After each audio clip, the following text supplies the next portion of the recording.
వదిలిపెట్టి, భర్తను వదిలిపెట్టి, ఇల్లు వదిలిపెట్టి, అవన్నీ వదిలిపెట్టి ఏం చేయమంటలేదు. నువ్వు గృహస్థాశ్రమంలోనే ఉండు. భగవంతుడు 24 గంటలు సమయం ఇచ్చాడు. ఇచ్చినప్పుడు కొంచెం సమయాన్ని పూర్తిగా 23 గంటలు నువ్వు పడుకుంటావా, ఉద్యోగం చేస్తావా, వ్యవహారం చేస్తావా, ఇల్లు చక్కబెట్టుకుంటావు, అన్నీ చెయ్యి. కనీసం 1 గంట సత్సంగం కావచ్చు, లేకుంటే జపం కావచ్చు, భగవంతుని ధ్యానం కావచ్చు, ఏదో ఒక సత్సంగం అంటే మనం వాళ్ళ రుణం తీర్చుకున్న వాళ్ళం అవుతాం. ఇప్పుడు తల్లి రుణం ఒకటి, తండ్రి రుణం ఒకటి, తర్వాత గురువు గారి యొక్క రుణం ఒకటి. మరి తల్లి రుణం ఎట్లా తీర్చుకోవాలంటే మనం చేసేటటువంటి సేవలు. నవమాసాలు మన గర్భంలో ఉన్నాం, అమ్మ గర్భంలో. చూడండి, అది ఎంత ఒక 5 నిమిషాలు ఒక బండి ఎక్కామనుకోండి, దిగిన తర్వాత మనం ఏం చేస్తాం, అబ్బా థ్యాంక్స్ అండి అంటాం. మరి 9 నెలలు తల్లి గర్భంలో ఉన్నాం, అమ్మకి ఏం చెప్తున్నాం, ఏం చెప్పట్లేదు కదా. మరి సరే, గర్భం నుండి బయటకు వచ్చినాం, మరి మనల్ని పోషించడానికి మన నాన్నగారు ఎన్ని ఇబ్బందులు పడ్డారు. అంటే మనకు వస్త్రం కావాలా, ఆహారం కావాలా, మనుషులు కావాలా, ఎన్నో రకాల మన నాన్నగారు సహాయంతో అమ్మ మనల్ని పెంచింది. తర్వాత గురువుని ఆశ్రయించాం. గురువుని ఆశ్రయించేస్తారు ఏం చేయాలంటే మన జన్మని సార్థకత చేసుకోవడానికి గురువుని ఆశ్రయించాం. అయితే ఇది చాలా అద్భుతంగా ఉంటుంది. ఎందుకంటే తల్లి ఒక రుణం తీర్చుకోవడానికి కొన్ని పురాణాలలో అద్భుతంగా ఉంటుంది. వాళ్ళకు చేసేటటువంటి సేవ. ఇప్పుడు ఒక పెద్ద ఆవిడ ఉంది, మంచం మీద ఉంది, ఆమె నడవలేదు, ఆమె పని ఆమె చేసుకోలేదు. అప్పుడు ఏం చేయాలి, మనం దగ్గరికి వెళ్ళాలి. ఆమెకి ఏది కావాల్సిందో మంచినీళ్ళు, మందులు, ఆహారము ఏదో చేయాలి. సరే, తర్వాత స్నానం చేయలేదు అమ్మగారు, మనం ఏం చేయాలి, స్నానం చేయించాలి.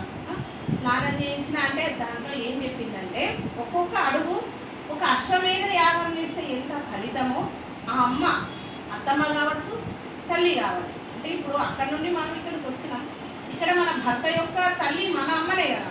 అంటే ఇంత చేసి ఆయనని పెంచి మనకి ఇచ్చినప్పుడు మరి ఆమె వేరే కాదు కదా, ఆమె కూడా ఒక మాతృమూర్తి, అత్తమ్మ అని అంటాం ఆమె. అట్లా కోడలు కావచ్చు, కూతురు కావచ్చు, కొడుకు కావచ్చు, ఒక్కొక్క అడుగుకు ఒక్కొక్క అశ్వమేధ యాగం చేస్తే ఎంత ఫలితమో అంత ఫలితం కలుగుతుంది.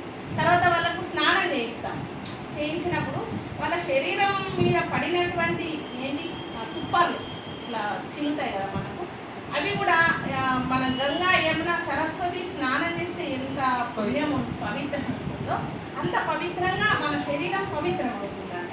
అంటే నేను చెప్పడం కాదు, ఇది పద్మపురాణంలో ఉంది. తర్వాత నాన్నగారు వారు కూడా ఎంతో పోషిస్తేనే కానీ మనకి స్థితికి రాలేదు. మనకు చదువు కావచ్చు, ఇంకేదో కావచ్చు, ఎన్నో ఇబ్బందులు ఉండండి. వాళ్ళు తినక ఎంతో కష్టపడి సంపాదించి ఈనాడు ఇంత హాయిగా కూర్చొని అది అనుభవించడానికి మనకు సహకరించారు. అంటే ఇక్కడ చాలా అద్భుతంగా చేస్తారు. అక్కడ మా ప్రాంతంలో అంత పట్టించుకోవడం తల్లిదండ్రులు ఏదో అక్కడ వేస్తారు, 4 రోజులకేమో స్నానం చేస్తే చేపిస్తారు, లేకుంటే లేదు. ఏదో ఉదయం అన్నీ అడవారేస్తారు, తింటే ఉంటే మందులు కూడా అడవారేస్తారు, వేసుకుంటే వేసుకో, లేకుంటే లేదని చాలా కఠినంగా ఉంటుంది.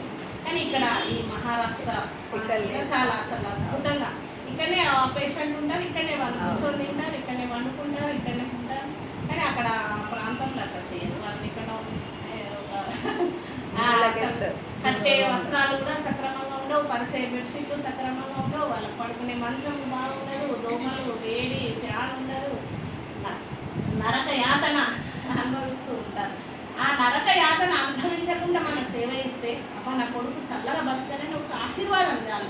మనం ఎన్నో పుణ్యక్షేత్రాలు ఇవంతా తిరిగినటువంటి లాభము, ఆ పుణ్యం అంతా కూడా ఆ మాతృమూర్తి దగ్గర మనకు దొరుకుతుంది. ఎవరమైనా ఇప్పుడు అందరం పోయే వాళ్ళమే, ఎవరి శరీరం శాశ్వతం కాదు. కాబట్టి అట్లా మనం గురువుని ఆశ్రయించాము, గురువు దగ్గర నేర్చుకున్నటువంటి విద్య కావచ్చు, మన యొక్క సంస్కారం కావచ్చు, ఇంకేదైనా మన చేతల రూపకంగా మనం చూపించాలి. కాబట్టి ఎంతో శాస్త్రాలు ఎంతో అద్భుతమైనటువంటి విషయాలను మనం అందిస్తూ ఉన్నాయి.